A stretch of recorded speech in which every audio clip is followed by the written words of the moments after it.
그 대선이 끝나고 나서 매년 세법 개정은 원래 7월 말에 나오거든요. 네. 그러면 그게 확정되고 통과돼서 반영되는 게 분명 26년 1월 1일일 거예요. 거기에 맞춰서 내가 잔금을 12월에 치를 것인지 이런 것들도 고민을 해봤으면 좋겠어요. 뒤통수 맞을까봐 두렵다라는 것 중에 하나가 요거죠. 조정 대상 지역.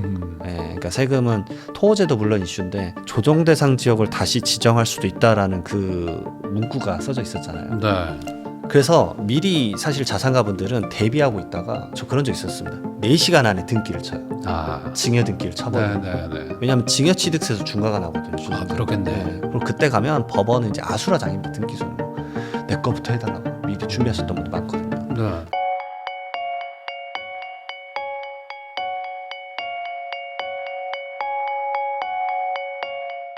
안녕하세요. 부익남TV의 부익남입니다. 오늘은 세무법인 리치 대표 세무사이신 이장훈 세무사님 모시고 취득세, 보유세 등 이제 부동산 관련된 세금부터 요즘에 또 이거 몰라가지고 뒤통수 맞는 이런 맞습니다. 세금 내는 분들 많거든요. 그런 것들까지 여러 팁을 드려보도록 하겠습니다. 세무사님 안녕하세요. 네, 반갑습니다. 지금 부동산 시장이 지금 촬영일 기준으로는 또 막 탄핵도 있었고 하면서 지금 또 이제 정치 지형이 바뀌네 아니네 하면서 지금 정말 좀 혼돈의 시장인데 맞습니다. 예. 이 부동산이 또 세금하고 밀접해졌잖아요. 네. 예. 그래가지고 또 이제 모셨습니다. 최근에 여러 가지 부동산 정책들도 막 나오고 하는데 결국에는 또 이제 시장이 과열되고 하면 세금, 중과, 면제, 감면 이런 것들 때문에 세금 쪽에서도 변화가 많을 것 같은데 우선은 지금 부동산과 관련해서 소위 말하는 뒤통수 맞고 이런 세금이 어떤 종류가 있는지 그거부터 간단하게 한번 말씀해 주시면 좋을 것 같아요. 우선은 이제 오히려 두려워하셔야 될 건데 네. 그래도 제가 언론사나 이렇게 이제 감사하게도 큰 채널에서 불러주신 이유가 최근 트렌드를 계속 연구해서 좀 말해서 그런 것 같은데 3.19 주택시장 안정화 방안 요거를 말을 안 할 수가 없는데 여기 발표되고 나서 그 다음에 문의 많은 게 벌써 이제 사실은 조사 시작한다. 맞아요. 이게 그걸 말씀드리면 이게 이런 부동산 대책이 나오면 항상 그게 적혀 있어요. 이런 거 이제 전수조사 하겠다. 그러면 대부분 2달에서 3달 있다가 그 결과가 나오는데 제가 놀란 게 4월 2일자에 이미 나왔어요. 그래서 나 1, 2월에 우리가 이렇게 보고 있는데 어떤 식으로 나왔냐면 이거를 국세청에 통보를 했다. 이걸 잡아냈다라는 게 아니라 국세청 통보 예정이다라고 하는 거예요. 그래서 그걸 보면서 마음이 급하구나 지금. 국토교통부도 이제 말 그대로 이제 토호제나 이런 이슈가 좀 있었지 않습니까? 서울시장이랑 그래서 이게 지금 마음이 급하구나. 그래서 그러니까 거래를 좀 막으려고 그렇게 했다. 약간 이제 그 과열을 막으려고 하는 것 같습니다. 그래서 지금 첫 번째로는 자금 출처 조사 엄격하게 하겠다. 그래서 제 개인적으로는 정말 많은 건 할 것 같아요. 일반적으로 이게 분기마다 한 300건 하거든요. 근데 이번에 개인적으로는 국토부랑 국세청까지 해서 한 5, 600건 하지 않을까. 저는 개인적으로 그 정도 생각을 하고 있고, 그다음에 두 번째로는 이제 뒤통수 맞을까봐 두렵다라는 것 중에 하나가 요거죠. 조정 대상 지역. 그러니까 세금은 토호제도 물론 이슈인데 조정 대상 지역을 다시 지정할 수도 있다라는 그 문구가 써져 있었잖아요. 그래서 이것에 대해서 지금 약간 감이 없으신 분들이 많아요. 왜냐하면 중과세가 이제 사라졌다 생각하시는 분들이 많은데 이게 2017년 파리 대책부터 엄청나게 괴롭혔던 사실은 조정 대상 지역인데 이게 더 늘어나 버리면 어떻게 되느냐. 그래서 세무적으로 봤을 때는 어디가 늘어날 것 같냐. 늘어나면은 이제 어떤 걸 좀 대비해야 되느냐. 이걸 가장 많이 물어봅니다. 이 조정 대상 지역이라는 거는 사실 지정을 할 수도 있고 해제를 할 수도 있기 때문에 제일 문제가 샀는데 지정이 되는 경우. 맞습니다. 이런 경우도 있고 이제 지정돼 있는 상태에서 샀는데 나중에 해제가 되는 경우. 맞습니다. 이러면서 나는 과세 중과 안 당해 했다가 나중에 뒤통수 맞고 이런 경우가 있잖아요. 맞습니다. 그거가 또 혼돈에 빠지는 거죠. 이걸 또 공부해야 돼 내가 이런 상황이신 것 같아요. 처음에는 이제 집을 살 때인데 취득세 관점입니다. 왜냐하면 조정 대상 지역은 지금 강남 3구랑 용산만 묶여 있는데 내가 1주택 있는 상태에서 두 번째 주택 살 때부터 이미 중과세를 해버리죠. 그래서 국민주택 규모에 따라서 8.4% 아니 9%. 그다음 세 번째 주택이면 12.4%와 13.4%. 근데 비조정은 두 번째까지는 일반 세율인 1%에서 3%거든요. 그러니까 이제 이런 케이스도 분명 생길 거예요. 내가 계약을 했고 잔금을 치르기 전에 갑자기 조정 대상이 설정돼요. 그럴 수 있네요. 그럼 너무 당황스럽거든요. 근데 기존의 이제 부동산 정책은 또 이렇습니다. 너가 처음에 이 주택을 취득할 때 무주택자면 봐줄게 이래요. 그럼 내가 1주택자가 있었던 상황에서 비조정 대상이 하나를 취득하는데 잔금 치를 때 조정대상직이 돼버리면 갑자기 내가 생각했던 취득세가 달라지는 거죠. 이게 잔금일 기준이. 네, 맞습니다. 취득은 잔금이 되니까. 네, 그러면은 이제 예를 들어서 두 번째 주택으로 그냥 내가 10억짜리 산다. 그러면 네. 아마 3.3% 정도, 취득세 3,300만 원인데 갑자기 이게 잘못돼 버리면 취득세가 이제 8,400만 원이 돼 버리죠. 그러니까 5천만 원이 늘어나는데 그 아시잖아요. 주택을 취득할 때 시점에 갑자기 5천만 원은 그거 못 구하죠. 너무 큰 금액이니까 당황스럽죠. 야, 아니 근데 계약을 하고 나서 잔금을 보통 한두 달 안에 치르는데 그렇죠. 그 사이에 발표가 날 수도 있는 거 아닙니까? 맞습니다. 오죽했으면 모든 대책이 나오는 시간까지 알고 있어요. 시간이 중요해요. 네, 시간이 아주 중요합니다. 왜냐하면은 이게 11시인가가 한 번 있고 나머지가 다 2시였어요. 그래서 미리 사실 자산가분들은 대비하고 있다가 저 그런 적 있었습니다. 4시간 안에 등기를 쳐요. 증여 등기를 쳐버려요. 왜냐하면 증여 취득세에서 중과가 나거든요. 그렇겠네. 네, 그러니까 4시간에 등기를 쳐버리는 거예요. 네. 정말 이게 첫 버전이 따로 없습니다. 정말. 그러니까 바로 나오자마자 빨리 하세요 해가지고 등기치고 그분도 그나마 이제 가까운 동부지방 법원이었으니까 빨리 하는 거지. 네. 왜냐하면 이 부동산 등기도 그 관할 지역까지 가야 되잖아요. 네. 그러니까 시간이 막 장난이 아니거든요. 그리고 그때 가면 법원은 이제 아수라장입니다. 등기소는 막 내 거부터 해달라고 미리 준비하셨던 분도 많거든요. 네. 그러니까 이런 것까지 알아둬야 될 수도 있다. 약간 민감도가 높아져 버리는 거죠. 사실 진짜 와 조정대상지에 갑자기 설정되거든요. 네. 설정되면 아시잖아요. 그냥 바로 내일부터 내일부터 한다 이렇게 해버리니까. 네, 바로 내일부터 이런 식이니까 당황스럽죠. 사실. 야, 근데 이게 사실 뭐 대비한다고 해서 대비할 수 있는 부분은 아닌데 그러면 뭐 잔금을 빨리 치러야 된다라고 해야 되는 건지 보통은 이제 실무에서는 뭐라고 얘기를 하세요? 사실은 이제 그 말씀 드리죠. 만약에 그러게 되면 그 매도자 입장도 봐야 되니까 네. 매도자랑 협의가 된다 그러면 이건 진짜 엄청난 이제 전략이긴 한데 몇 시간이 남아 있는 상태잖아요. 네. 말 그대로 매도 등기도 빨리 쳐버려라. 왜냐면 매도자도 이제 물론 상황에 따라 다르긴 하겠지만 조정 대상 지역이 돼버리면 지금이야 2년 이상 보유했으면 일반 세율로 똑같지만 이게 26년 5월 9일 이후에는 또 이게 안 될 수도 있거든요. 다시 중과로 돌아갈 수도 있죠. 그렇죠. 왜냐하면 지금 한시적으로 중과 유예를 1년씩 연장하고 있지 않습니까? 그러니까 조정 대상 지역 내 다주택자가 주택을 팔아도 넌 중과세 안 해줄게. 왜냐면 중과세 너무 세니까. 네. 근데 이거 보시는 분이 중과세 해봤자 뭐 그게 얼마나 내는데 이러시는데 제가 이제 사무실 근처에 헬로시티가 많아서 헬로시티 건을 한번 빗대어서 말씀드리면 일반 세율이 2억 정도인데 중과세면 한 9억 정도 나와요, 갑자기. 그러니까 7, 8억을 갑자기 더 내야 되는 상황이 펼쳐지기 때문에 지금 집을 파는 분들도 이게 중요할 수 있거든요. 네. 갑자기 당황스러울 수 있어요. 물론 26년 5월 9일까지는 괜찮겠죠. 근데 이거를 추후에 상황을 지켜봐야 되는 상황인데 만약에 내가 팔 때 조정대상지 갑자기 묶여버리면 당황스러우니까 미리 알아보고 매도자랑 매수자랑 맞춰서 등기를 빨리 넘겨야 될 수도 있겠죠. 근데 매도자 입장에서는 불안할 거예요. 잔금은 이럴 수 있잖아요.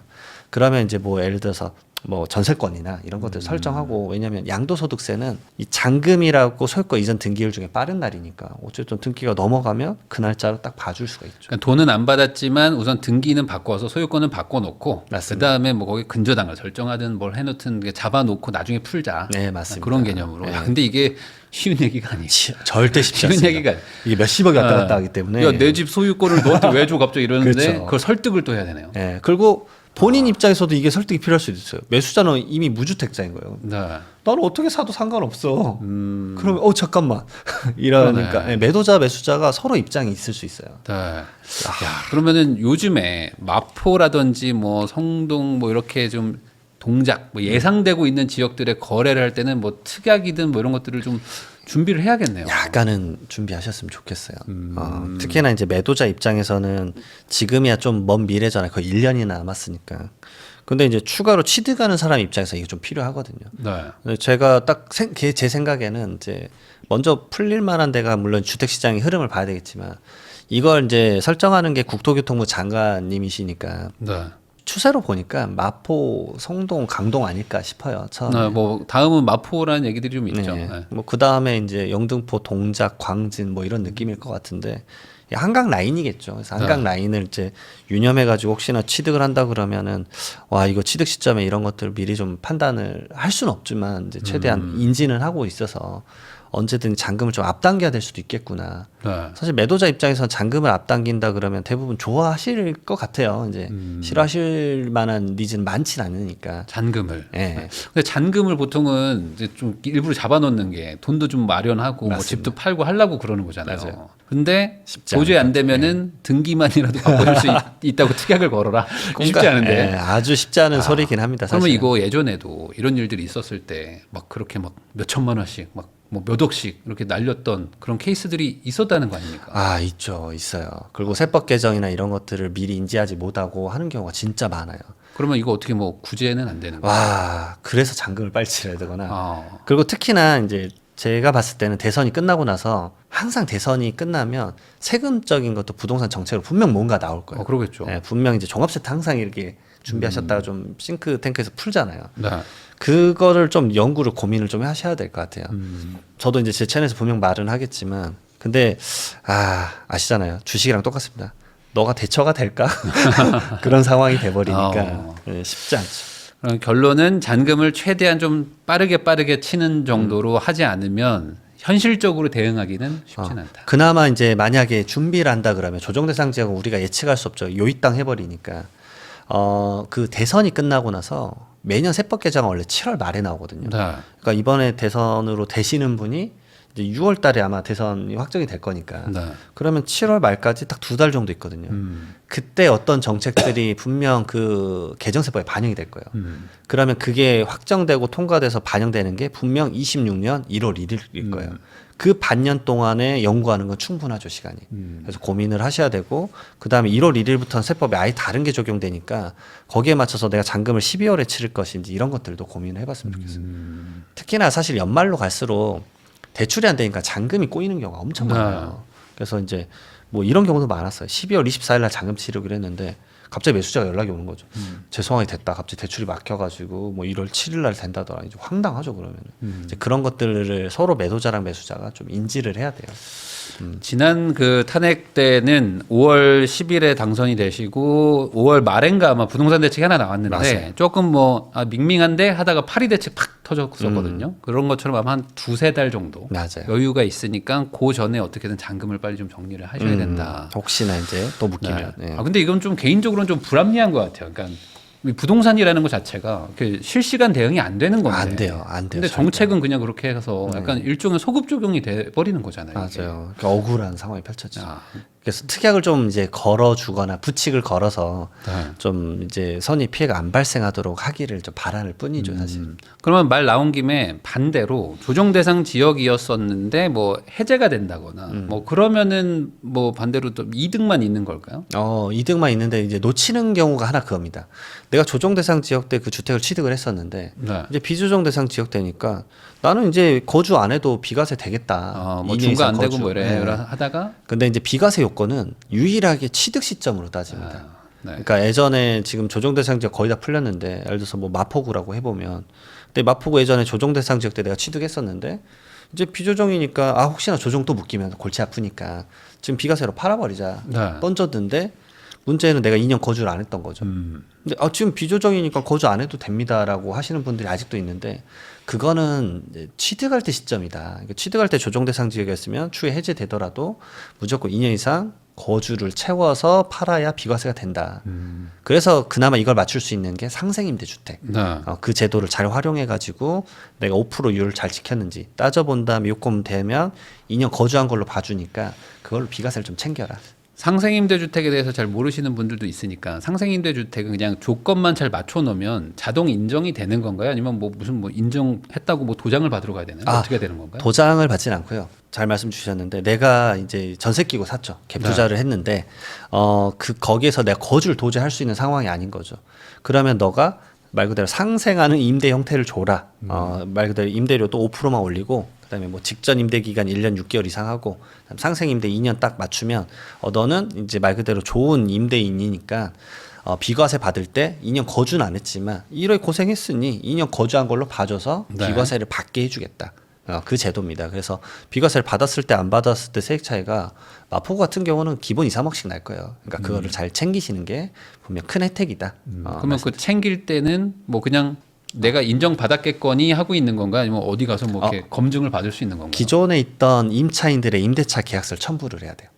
그리고 이제 그 요건들을 따져봐가지고 이게 됐다. 근데 가장 두렵고 많이 놓치는 게 뭐냐면 제가 이때 취득을 하잖아요. 근데 취득을 할 때 이미 임대차가 있었던 겁니다.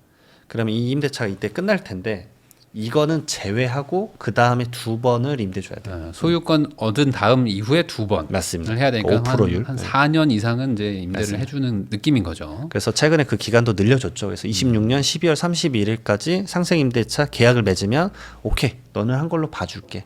라고 해서 임대차 서류 몇 개 이제 넣어서 같이 신고를 하면 비과세 인정 이렇게 해주는 겁니다.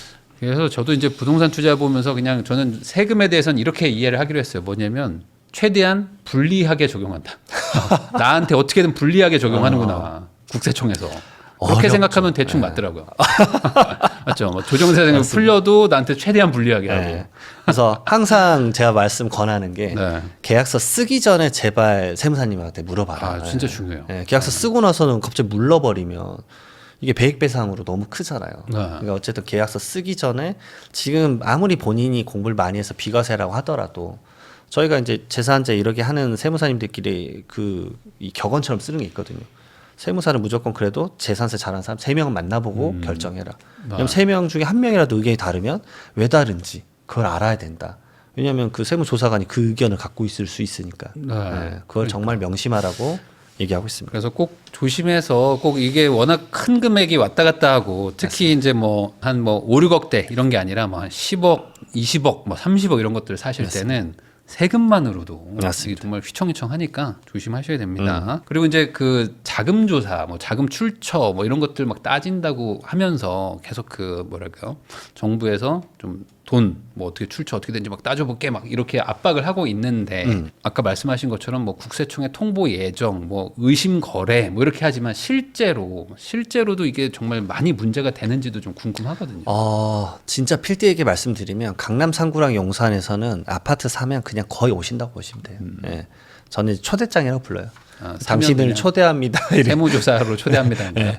처음에는 사실 국세청으로 바로 가지 않습니다. 이게 부동산원하고 시군구청에서 날라와요. 네. 그래서 실제 실거래가가 맞는지를 조사를 합니다. 특히나 이제 이 기준을 벗어나더라도 특수관계인 간에 그래서 아버지랑 아들이 거래를 했다. 이러면 다 요청 와요. 그래서 계좌 오픈 다 해가지고 다 소명하세요. 라고 이제 다 요청을 하는 편인데 제가 자금 출처가 왜 빡세질 것 같다고 얘기를 하냐면 4월 2일 날 나왔던 국토교통부 그 보도자료를 보면 제가 놀랐어요.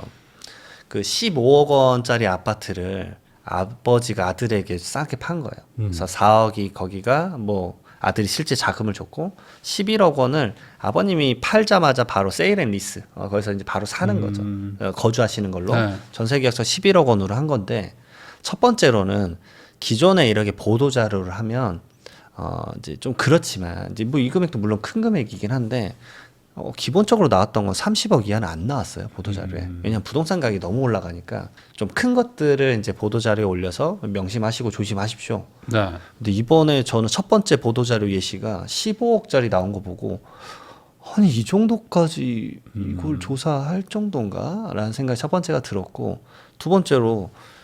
여기서 잡아낼 거는 사실은 4억은 실질적으로 아들이 줬고 11억 원을 전세로 계약을 맺었는데 이 거래 형태가 이상하다고 본 게 아니라요. 이 전세금 11억이 좀 높은 것 같아. 시세보다. 네, 근데 이 세법에는 여기서 이제 3억 원 빼더라도 3억 원과 차이가 만약에 나면 아주 미흡한 금액에 대해서만 증여세가 발생해요. 제 생각에 거의 제로에 가까울 건데 이걸 국세청에 통보하겠다고 한 거 보면서 와 정말 많이 이제 좀 더 전화가 많이 오겠구나라는 생각이 그 예시 하나로 딱 느꼈어요.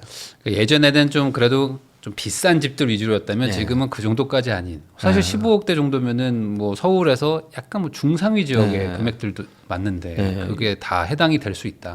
그 금액까지 봐야 되나라는 생각이 솔직히 좀 들었어요. 그러면 이제 확실히 어떤 기조가 어떤 그런 부동산 쪽에서 혹여나 뭐 이상 거래가 있는 것들은 어떻게든 잡아내겠다. 조금 더 저 넓게 잡겠다라는 의미가 있지 않을까.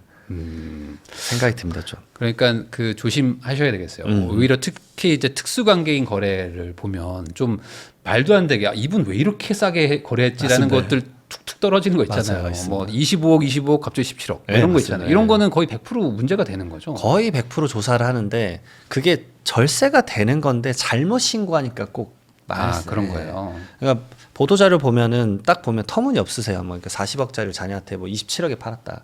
근데 양도소득세를 이 40억으로 계산하고 제대로 계산만 하면 전혀 문제가 될 건 없는데 네. 그거를 계산을 제대로 안 하시고 신고를 하시는 거예요. 처음에는 그런 보도자료가 이제 대부분 한번 보도자료 하면 6개 정도 예시가 나오는데 3개 정도가 그런 식이 많습니다. 뭐 3, 40억인데 이제 딱 보자마자 이런 생각이 들어요. 아니 이분 세무사랑 말 한마디도 안 하고 이걸 하셨나? 근데 제가 좀 오래 일을 해보니까 느낀 게 그분들이 알아요. 아는데 아니 옛날 얘기를 하세요. 야 옛날에 이런 거 잡지도 않았어. 그리고 아이 뭐 잡아봤자 별거 없어. 근데 그렇지 않거든요. 근데 그런 케이스를 제가 너무 많이 경험하니까 이분들이 세금 상담도 받았는데 이렇게 하는 거구나. 그러니까 옛날 생각하시는구나 진짜. 그러니까 오히려 깜짝깜짝 놀라요. 알고 있다고 착각하시고 요즘 트렌드랑 다른데. 이 세무사가 모르네. 아유 국세청 그래 안 돌아가. 제가 봐도 너무 과하게 싸게 하시는 것들이 가끔씩 뜨거든요. 맞아요. 그래서 어떤 분들은 그런 거래 보고 막 폭락했다라고 하는데 그런 건 아니잖아요. 네, 그건 아니죠. 실질적으로. 네, 그건 대부분 다 가족 간의 거래죠. 그리고 또 이장원 세무사님 모셨으니까 한창 또 막 이슈가 됐던 게 네, 상속세 맞습니다. 이거 뭐 어떻게 바뀐다 하다가 결국에는 이제 무산이 돼버렸던. 네. 참 황당한 일이죠. 그래서 저도 봤거든요. 세무사님 영상 봤어요. 뭐 이거 바꿨어야 되는데 너무 아쉽다 했던 취지 영상이었는데 세금이 오히려 깎인 게 아니라 뭐 더 부담이 뭐 늘었다 이런 얘기도 있어요. 그러죠. 첫 번째로는 이제 부동산 가격 계속 올라가고 있습니다. 그러니까 네. 상속세는 그대로니까 부동산 가격 올라가면 세금은 무조건 더 낼 수밖에 없습니다. 그렇죠. 그래서 지금 제가 25년도에 하고 있는 상속세도 압도적으로 세율이 더 늘어났더라고요.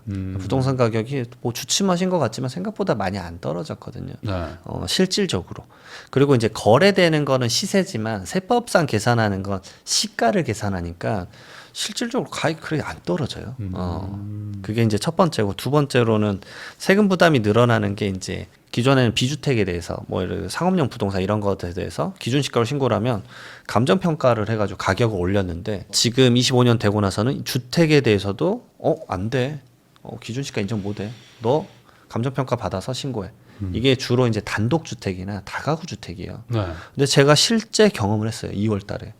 해 바뀌자마자 바로 그게 기준시가가 한 20억 정도 되는데 사실 주택 20억짜리 할까 했는데 감정평가하겠다 바로 연락 왔어요. 얼추 그래서 뭐 탁감을 해봤는데 한 50억? 그러면 황당하죠. 근데 여기서 이제 하나 더 터지는 이유가 뭐냐면 사실 그 주택은 30억에도 안 팔려요. 네. 근데 감정평가의 그 시세를 정하는 룰이나 그다음에 이제 비주거용 부동산 같은 경우는 이런 게 맞습니다. 저는 이제 세금을 내는 입장이니까 가격을 낮추고 싶잖아요. 근데 옆에 신축 올리시는 분은 가격을 올리고 그렇죠. 싶죠. 감정을 막 높게 받으려고 하죠. 그렇죠. 대출을 받아야 되니까. 네. 그 사이에 그게 펼쳐지면 걔를 무시를 못하는 거예요. 그래서 저번에도 말씀드렸던 것 같은데 기준시가 한 40억짜리 이제 빌딩이 있었어요. 근데 이제 돌아가시기 직전에 간평 얼추 탁상 감정이라고 얼추 얼마 정도 나올까 예측을 해봤는데 그때 90억이었어요. 그래서 근데 이제 뭐 상속인간에 좀 이제 노이즈가 있어서 간평을 결국 못했어요. 그래서 제가 말씀드렸죠. 이거 100% 간평한다. 대비는 해놓으셔라. 네. 그러면 당연히 한 90억 정도 내외로 생각을 하잖아요. 그리고 나서 5개월도 안 돼서 이제 서울지방국세청에서 조사가 있었어요. 근데 가장 미니멈이 120억이었어요. 그러니까 그 짧은 시간에 대출 평가가 옆에서 있어버리니까 황당한 거죠. 야, 그럼 그걸 기준으로 또 상속세가 부과가 네. 되고 그래서 이분은 40억에서 120억이 됐으니까 80억에서 50%니까 40억 더 내야 돼. 40억을 황당한 어디 거예요. 어떻게 냅니까 그분들이? 그래서 그거 연부연납 걸고 이제 그거 내려고 다른 부동산 팔아버렸어요. 네. 이게 진짜 상속을 한번 하려다가 진짜 이게 휘청한다고 하는 게 정말 말씀하신 딱 이런 것 같아요. 그러니까 그리고 여기서 한 단계 더 황장하는 게 이분이 이 부동산을 90억에도 안 팔려요 시세가. 그러니까 그게 안 팔리는 게 문제잖아요. 네. 네. 그러면 나는 120억에 이미 상속세를 엄청 더 냈잖아요. 근데 미래 90억에 팔리면 30억 싸게 판 것에 대해서 돈 돌려주냐? 안 돌려줘요. 네. 그냥 양도세 영원 내고 끝인 거예요. 그러니까 그냥 건물이 그냥 날아가 버리는. 약간 맞아요. 그러니까 감정이 잘못 나와 버리면 그냥 팔았는데 남는 게 없는. 네, 맞습니다. 세금으로 다 내는. 이것도 약간 좀 비합리적인 것 같은데. 네, 그래서 저는 사실 이거 좀 많이 말씀을 드리는데 그래서 감정평가라는 제도에 대해서 평가 기준이 그러하니까 어쩔 수 없이 그래 되더라고요. 그러니까 이게 실제 매도되면 뭐 매도된 거에 얼마를 내면 모를까. 이거는 그냥 다 평가액에 대해서 세율로 때려버리니까. 맞습니다. 잘못되면 정말 큰일 날 수 있다. 그래서 그 짧은 시간 내에 차라리 이 부동산을 80억에 팔아달라. 진짜 그런 요청이 너무 많아요. 근데 어떻게 80억을 갑자기 그 쉽지가 않죠 사실. 이장원 세무사님하고 이야기 나누고 있는데요. 방금 말씀해주신 것처럼 그 특히 이제 고령의 뭐 부모님이 자산을 가지고 있는데 이게 뭐 아파트나 이런 것처럼 황금성 좋은 거는 별로 상관이 없는데 단독 뭐 땅 뭐 이런 거 가지고 계시다가 감정 잘못 받아가지고 세금으로 막 다 날리고 이런 일들이 일어나잖아요. 그러다 보니까 막 급매물 나온다고 방금도 말씀해 주셨는데 이게 딱 그 내용인 건가요? 예, 맞습니다. 결국은 이제 상속세를 미래에 이제 너무 높은 가격으로 내버리면 어차피 팔 땐 그것보다 더 아래인데 시세는 네. 손해만 보니까 차라리 이 가격에 팔아도 상속세 줄인 것만 생각해도 차라리 이득이네. 그리고 그런 것도 있잖아요. 그러니까 고령의 어머님이 가지고 오래 사셨던 주택 그런 것도 장기 보유 특별공제 뭐 이런 것 때문에 상속으로 넘어가기 전에 팔아야 된다. 뭐 이런 매물들도 있지 않나요? 있어요. 최근에도 제가 상담을 했는데 네. 서초구에 있는 아파트입니다. 시세가 한 50억 정도 해요. 근데 오랫동안 이제 사셨기 때문에 30년 사셨어요. 그러면은 아니 양도세 많이 나오는 거 아니야 이러시는데 장기보유 특별공제 다 받고 하니까 양도세가 얼마냐면요 1억 3천인가? 그러니까 감당할 만한 거예요. 네, 네. 그러니까 차라리 이걸 파시고 현가해서 이걸로 이제 자녀들한테 뭐 증여를 미리 한다거나 네. 이런 계획을 한번 짜 보시죠라고 했는데 우선 첫 번째로 안 돼요. 왜냐 토호제 묶여버리니까 아무도 못 사요. 그러네요. 네. 네. 첫 번째로 그래서 상속 물건이 토호제가 묶이면 골치 아픕니다. 토호제가 묶이니까 이걸 누가 팔질 못하는 거예요. 현가를 못하는 게 첫 번째고 돌아가시고 나서도 이제 상속세 이거 팔아서 내자. 근데 제가 말씀드리죠 안 돼요. 그러니까 왜 안 되냐? 팔아보세요. 상속 금매도 금매지만 가격이 밸류가 너무 높아져서 현금성 자산이 그게 물론 있으신 분도 있겠지만 없는 분이 많을 거다. 네. 그러니까 요즘 오죽했으면 이제 강남 상구나 용산 같이 토지에 묶인 아파트들이 경매 낙찰가율이 100%가 넘어가잖아요. 왜냐 경매는 내가 실거주를 안 해도 되잖아요. 네. 토지를 피해 가니까. 그러니까 이제 오히려 매도자가 팔려고 해도 못 파는 상황이 펼쳐져 버려요. 그러니까 이게 단순히 뭐 토어제 뭐 이런 뭐 조정 대상 지역 이런 것들을 가지고 뭐 규제라고 생각하시겠지만 이제 상속과 증여랑 엮이기 시작하면은 사실 정부가 예측 못한 어떤 부작용들도 많을 거예요. 아주 많습니다. 네. 그래서 진짜. 특히 노인분들이 아까 말씀하신 것처럼 상속세가 막 40몇 프로 막 나오니까 팔긴 팔아야 되는데 안 팔리고. 네. 그럼 그거 어떻게 해야 됩니까? 야, 금매로 파는 거죠. 네, 미쳐요. 완전 금매로 내놔도 사실은 매수자도 별로 없고. 네. 그리고 아시다시피 이제 나이 드시면요 그 가액이 부동산 가액이 높아도 대출이 안 나와요. 네. 그분이 이제 소득이 없으니까. 소득이 없죠. 예. 그러니까 내가 뭐 병원비나 이런 거 쓰려고 하는데 병원비도 안 나오는 거예요. 그럼 환장하는 거죠. 왜냐면 예, 얘는 팔지도 못하 가격은 올라가고 그렇죠. 있는데. 근데 세금은 또 내야 되는 네. 게 다가오고. 예, 그리고 현금성 자산 하나도 없으니까 생활비도 못 내고. 네. 그래서 자녀분들이 이제 십시일반 모아서 간병비 내주고 하잖아요. 근데 또 그거는 비과세라 인정도 안 해줘요. 그러니까 뭐 재산은 계속 늘어나고 상속세 늘어나고 생활비는 없고 완전 네. 핫스포 돼버리는 거죠. 야. 그러면은 그런 분들이 어쨌든 지금 또 토어제가 또 대규모 광범위하게 또 묶여 버렸으니까 여기서도 계속 발생은 하고 있을 거 아닙니까? 이런 맞습니다. 사유가. 계속 발생. 그러면 이런 분들한테는 뭐라고 설명을 하세요? 뭐 금매라도 던져라. 와 우선은 그 말은 차마 안 나오긴 하더라고요. 왜냐하면 몇 억을 손실 보셔야 되니까. 그렇죠. 그래서 그나마 좀 말씀하는 게 선생님이 이걸 사는 것도 생각해봐라. 왜냐면 부동산 가격은 올라갈 것 같으니. 아 자녀가. 예. 네. 근데 이제 그게 자녀도 그 돈이 있는 사람이 많진 그렇죠. 않죠. 예. 네. 그러니까 오죽하면 그리고 자녀가 이걸 1%라도 사버리면 어떤 일이 펼쳐지냐면 본인 주택수가 늘어나 버려요. 그러니까 쉬운 결정이 아니에요. 왜냐하면 자녀도 이미 자기 주택이 있는데 이거 10% 사가지고 어머니 생활비 쓰시라고 주고 뭐 할 수는 있겠죠. 네. 근데 내가 10% 때문에 주택수가 2개 돼버리니까 추가 주택 취득하면 바로 중과세 나와버리니까 취득세 중과세. 이게 얽히고 설키니까 와 진짜 토어제는 쥐약입니다. 쥐약. 진짜. 그러면- 오죽하면 최근에는 이런 생각도 하시더라고요. 그냥 대출 받고 못 갚아서 경매로 나가면 어떻게 되냐. 근데 공매 나가면 물론 이제 어느 정도 가격은 받겠지만 그나마 답이 될 수는 있겠지만 그게 또 고통스럽지 않겠냐. 오히려 경매로 넘길 생각까지 해버리세요. 그러니까 차라리 그러면은 뭐 팔리기라도 하니까. 야, 그러면 이 상황에서 여러 가지 문제들이 있겠지만 뭐 꼭 토어제뿐만 아니라 또 상속이 뭐 준비하고 하시는 분들도 있지만 네. 갑자기 돌아가시는 분들도 있잖아요. 뭐 사고로 돌아가시고 네. 이런 경우까지 고려하면 좀 미리미리 준비는 좀 해야 되겠어요. 네, 사실은 뭐 이번에 나온 기획재정부 개편안도 해봤자 28년도부터 한다고 하니까 네. 멀 미래고 지금 상황에서는 진짜 미리미리 주는 게 제일 나은 방법입니다. 증여를 좀 미리미리 네. 하라. 이 말 할 수밖에 없는 게 개인적으로는 대한민국 상속세랑 증여세 개편이 쉽지 않을 것 같아요. 네. 그러니까 말 그대로 유산취득세도 잠깐만 말씀드리면 3월에 이제 기재부에서 냈고 4월에 공청회 지금 하고 있거든요. 제가 그 공청회 하는 그 포럼에 제가 가입돼 있기 때문에 알아요. 그리고 5월 달에 국회에 올리겠다고 했어요. 네. 그러면 5월에 통과가 되면 28년도에 하겠다 이 얘기인데 26년하고 27년에 뭐 제도 개편을 해서 5월 달에 과연 얼마나 많은 사람들이 여기를 집중할 수 있을까요? 왜냐하면 5월은 또 대선도 대선이죠. 있고. 네. 5월은 그냥 한 달 동안 그냥 대선이라고 보시면 돼요. 아시잖아요. 그냥 처음부터 끝까지 대선만 할 그렇죠. 거기 때문에 네. 다른 이슈를 절대 국회에서 쉽게 뭔가가 통과되지 않을 확률이 높아요. 바꾸더라도 대선 이후에 바꾸겠죠. 맞습니다. 네. 주인공이 바꿔야 되죠. 네. 네, 새로운 영웅이 뭔가를 바꾸는 스탠스가 네. 이제 행정적으로도 비춰줘야 되니까 뭐가 되더라도 알았어 그럼 좀만 미뤄 이러게 되지 않을까. 그러면 상속인들은 가슴만 타죠 이제.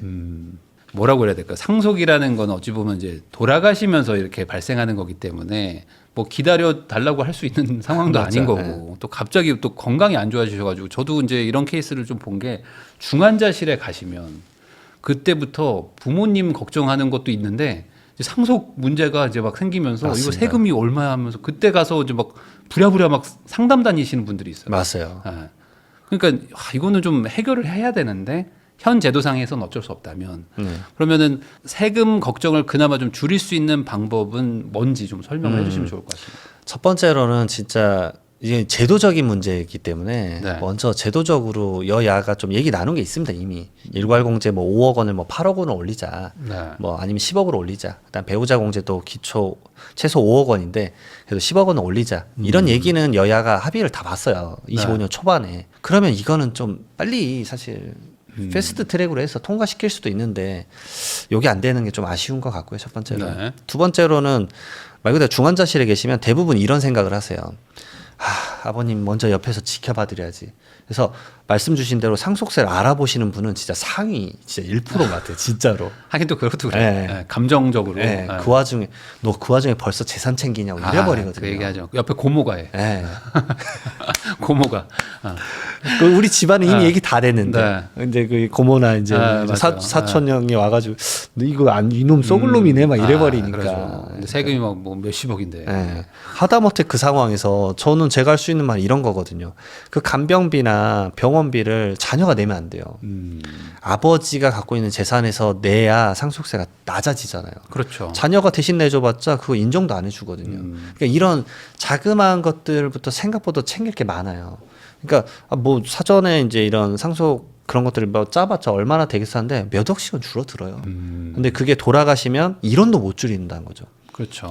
하다못해 세무사회에서 지금 얘기 나누고 있는 게 뭐냐면 상속세 신고할 때 세무사 수임료 있잖아요. 네. 이걸 경비로 인정해달라 해요. 왜냐하면 모든 세금 신고를 할 때 경비를 세무사 비용을 인정을 해줘요. 근데 문제는 상속세만 인정이 안 돼요. 왜요? 증여세가. 이유가 모르겠어요. 이유를. 돌아가셨기 때문에. 네. 그래서 이건 경비로 인정이 안 돼 버리니까 황당하죠. 왜냐하면 상속세가 수임료가 좀 높은 편이니까 하다못해 뭐 예를 들어서 내가 1,000만 원을 줬다. 근데 상속세율이 50%다. 그럼 500만 원의 세금이 줄어들어야 되잖아요. 이것도 안 되고. 그다음 감정평가 수수료도 500만 원이 한도예요. 근데 요즘 뭐 툭하면 감정평가 수수료 막 1,000만 원대 넘어가거든요. 그러니까 이런 한도라도 좀 높여주는 네. 제도적인 게 좀 필요하고 그 다음에 말씀드릴 게 그나마 현실적인 게 이제 그런 경험을 한번 경험하시면 지금은 이미 늦었지만 이제 그 상속인들 나이가 이미 60대가 많아요. 그러면 그 상속인 분들한테 제가 이래 말해요. 봐라 이번에 상속세 이래 많이 나온 거 경험하지 않았냐. 종신보험이라도 가입하셔라. 네. 그러니까 보험 계약자가 자녀고 선생님이 피보험자, 그다음에 자녀가 수익자로 하면 이게 상속재산에 포함이 안 돼요. 그리고 나서 자녀가 이제 혹시나 선생님이 돌아가시면 한 1, 2억 나올 거 아니냐. 그거로 취득세라도 내야 된다. 요즘 취득세만 5천만 원 1억이다. 그리고 상속세 좀 내야 되고, 그다음에 사전증여 당연하지만 미리미리 좀 조개서 해야 된다. 생각보다 요즘 치매로 돌아가신 경우가 많은데, 네. 제가 오죽했으면 의학 논문을 막 공부를 했거든요. 심리상 건강에 사시더라고요. 네. 그러니까 약을 드시면서 저는 이렇게 말을 해요. 손주분이라도 미리미리 줘라. 제가 저번에도 와서 아마 말씀드렸던 것 같은데 87세의 건설업 대표님이 네. 저한테 오셨을 때 내가 줘도 되겠냐. 그러니까 빨리 줘라 빨리. 네. 왜냐면 5년은 건강하게 사실 것 같다. 그러니까 5년 못 살아 막 이러시더라고요. 근데 내가 그분이 손주가 한 12분 돼요. 5억씩만 줘도 60억이니까 네. 상속세율이 그분이 50%니까 30억이 줄어들잖아요. 물론 증여세를 얼마 내겠지만. 근데 그분이 93세 때 다시 찾아오셨어요. 장난하지 말라고. 네. 지금이라 줘야 돼. 빨리 주라고요, 제가. 아. 왜냐하면 그게 어차피 상속재산에 포함될 수도 있는데 두 가지 경우예요. 첫 번째로 혹시나 유산 취득세가 되면 이제는 상속인 이외의자에게 증여한 건 합산 안 해요. 그게 아주 파격적이거든요. 그러니까 극단적으로 이래 갈 수도 있어요. 죽기 전날에 사위 며느리 손주에게 증여한 건 상속재산에 포함이 안 돼요. 그래요? 이게- 증여세만 내고? 네, 증여세만 내고 끝나는 거예요. 그럼 내가 상속세율이 50%인데 증여를 30% 정도까지만 줘도 20%를 세이빙을 할 수 있는 거죠. 말 그대로 증여의 활성화한 거죠. 네. 물론 이제 여기에 절대 있으면 안 되는 게 이제 내연녀 내연남인데 네. 이분들은 나오면 안 되고, 그래서 이런 제도가 될 수도 있으니까 미리 증여를 해라. 5년이나 시간이 중요한 게 아니라 개편이 돼버리면 5년이고 뭐고 필요 없다. 이걸 잘 모르세요. 지금 말씀하신 5년은 뭐 때문에 지금 계속 얘기하시는 건가요? 이게 사전상속재산이라고 돌아가신 날로부터 10년 이내에 상속인에게 증여한 거를 이때 증여 5억을 했더라도 이거를 다시 상속재산을 얹어가지고 적게 낸 거 더 내. 최대한 불리하게. 더 커지는. 최대한 이 개인한테 불리하게 하는 게 세금이다. 아주 마인드가 좋으신데. 네. 그리고 상속인 이외의자는 5년이에요. 네. 이게 대표적으로 사위 며느리, 손주, 형제, 그리고 아까 말했던 뭐 내연녀, 내연남 네. 이런 분들인데 이런 경우를 이제 좀 피해갈 수도 있다. 그다음에 두 번째로는 그 손주분들 아니면 자녀분들도 이미 그 자산을 받고 나서 자산 증가치는 추가적으로 세금을 내는 게 아니니까 빠른 마중물이 필요하다. 왜냐하면 사실 지금 손주분들 나이가 이미 20대 막 결혼 준비하는 경우가 많거든요. 네. 주세요. 어차피 그 손주 지금 먹고 살기 힘들지 않냐. 걔가 손주가 그래도 뭐 결혼 신혼하거나 뭐 이런 것에 도움이 된다 그러면 지금 타이밍에서 주는 게 맞지 않냐. 그리고 상속이 일어나면 손주 못 줘요. 네. 상속인이 아니니까. 돌아가면 나 죽으면 손주 알아서 가져가. 그러면 어떻게 되냐면 상속세 내고 상속인이 자기 아들한테 또 줘서 증여세를 또 내는 거예요. 상속 받은 거를 또 증여를 내니까 또 세금이 떠나가는. 낭비가 되는 거죠. 그러니까 그런 것들을 고민해서 살아생전에 의사결정할 수 있는 것들은 최대한 알아보고 해라. 근데 왜 그 분들은 이렇게 안 하려고 하는지도 한번 얘기해 주시면 좋을 것 같아요. 제가 강의 가면 네. 뭐 나 죽으면 알아서 하지 이렇게 많이 말씀하세요. 어차피 난 갔다. 난 갔기 때문에 네. 내가 알아서 해라. 첫 번째로 제가 얘기 말씀드리는 게 이렇게 헤비한 부동산 하나만 있으시면은 저는 그걸 권하진 않아요. 왜냐하면은 본인이 불안해하세요. 그런 마음 있잖아요. 야 누가 그 자기 하나 있는 집 줘버렸는데 자녀가 이제 놀러 오지도 않더라. 뭐 이런 얘기 하세요. 네, 네. 저는 10분 공감합니다. 그래서 자기 메인 부동산이 하나면 주란 말을 못 하겠어요. 저도 안 해요. 그러니까 30억짜리 부동산 하나에 현금성 자산 조금 있는 거예요. 그러면 절대 주지 마세요. 저는 그냥 속된 말로 진짜로 말해요. 근데 예를 들어서 20억짜리 주택도 있고 뭐 10억짜리 상가 2개가 있다. 그러면 이제 하나씩 좀 정리하시죠. 왜냐면 상가가 10억인 거지. 이걸 뭐 기준 시가나 좀 더 싸게 줄 수 있는 지금 상황이면 차라리 좀 싸게 주고 자녀가 그걸로 유동성 확보해서 미리 삶의 터전 만들어 놓게 하고, 그다음에 두 번째로 말하는 게 살아생전에 정리하면 자녀들이 약간 마음에 안 들어도 부모님 마음이 그러하구나 걸 이해하거든요. 그러니까 다툼이 좀 덜하다. 완전 덜해져요. 진짜로 완전 덜해져요. 너 살아 있는데. 네, 맞습니다. 내가 주겠다는데. 맞습니다. 그래서 이제 좀 서운하다 그러면은 그때 좀 정리해라. 근데 이렇게 생각하시는 분도 있어요. 유증 써놓으면 되지 않냐? 유증 써놓고 그냥 죽으면 알아서. 그러면 100% 싸워요. 내가 모르는 유증이 있다.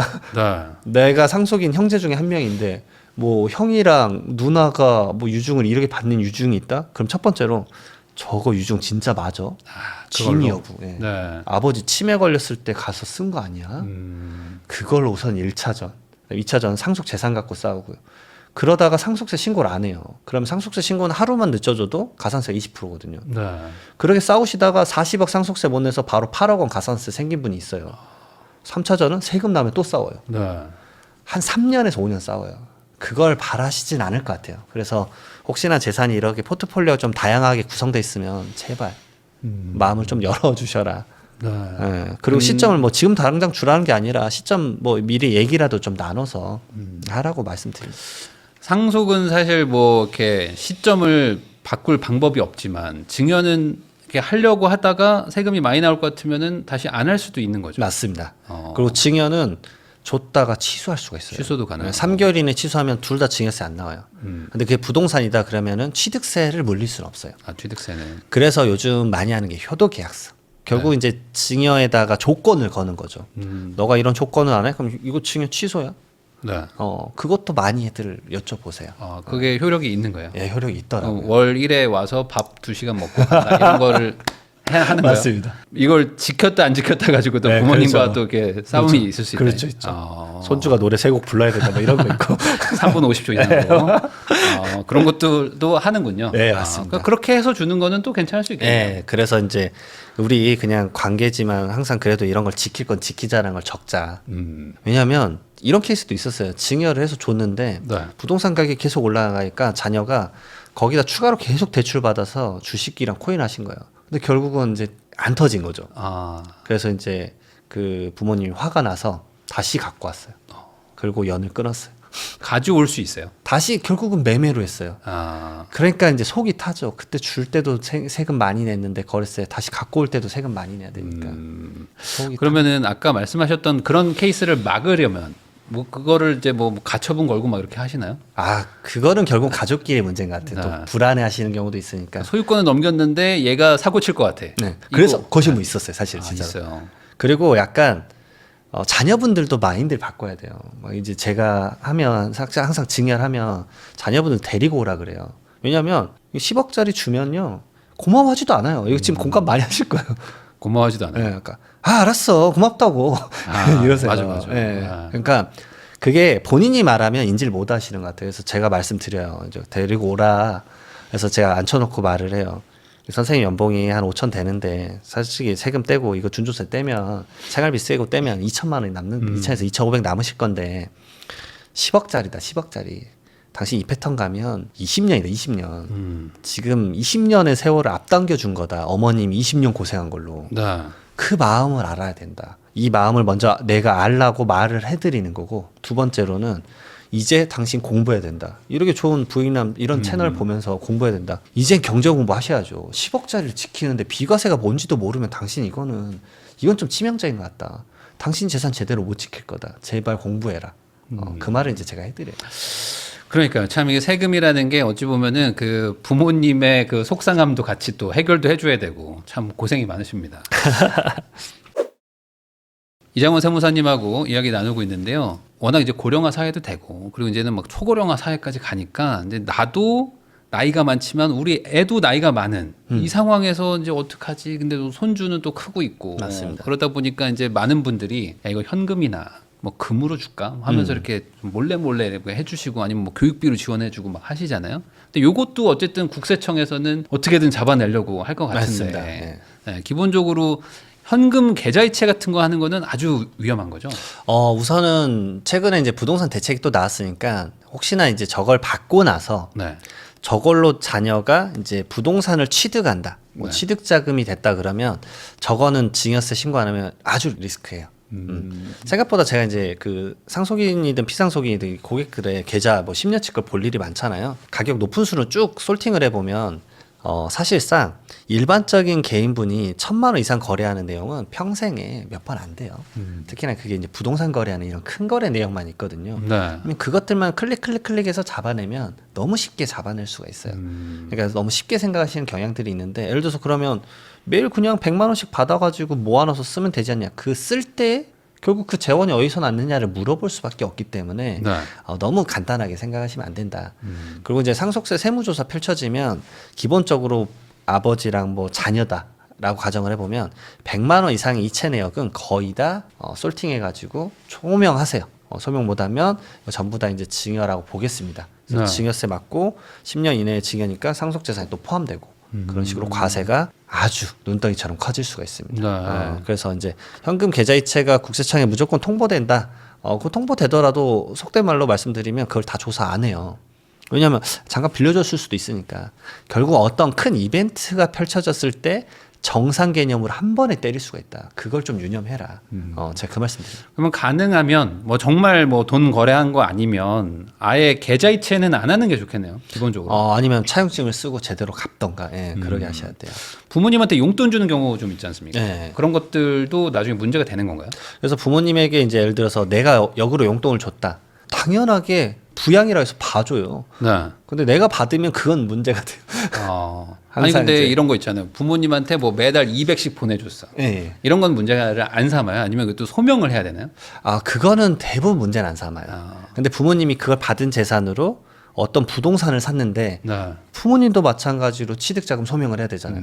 알고 봤더니 그분이 은퇴한 지 오래됐어요. 네. 그러면 이거는 좀 그렇지 않나 라고 해서 소명이 올 수도 있어요.